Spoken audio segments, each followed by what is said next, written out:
So when shouldn't you bring up this conversation? When is it maybe not appropriate to talk about the dysfunction, the divorce, everything that this person you're trying to help is going through? Because in time, they do need to talk to someone, but it's not always the right time. So in short, if there's no time and no space to talk about it, you don't need to bring up the conversation. You don't need to start it. In terms of frequency, though, there might be a temptation to constantly talk about this topic, but avoid that temptation. Don't let this define your relationship.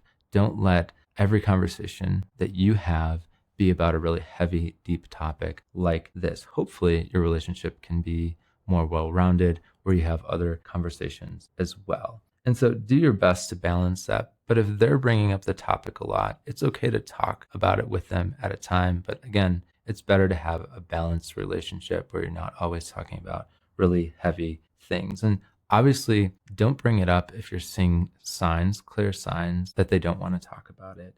They may need to talk to someone. It might not be you, or they may just need some time before they're ready to have that conversation. And also, if you're beginning that conversation and you notice they become really distressed, like really distressed to where they can't keep going, don't push it. Give them some time, give them some space, back away.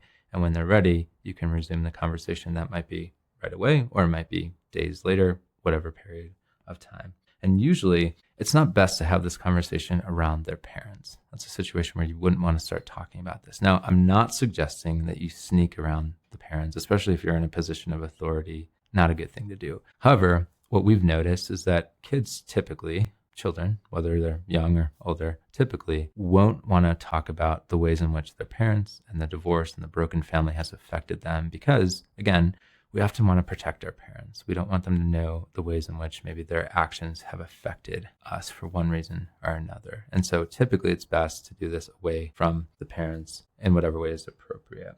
Finally, even if the conversation can't be started, what they really need right now in life is a taste of stability. And so if you can offer that in whatever way is appropriate, go ahead and offer that. That could be giving them a break from the situation that they're in, having them over to your house for a bonfire, whatever it might be to help them, again, experience some stability, some normalcy in their life is going to go so far. And like I mentioned before, for my siblings and I, it was really helpful to have families around us who had good marriages, intact families that we would go spend time with.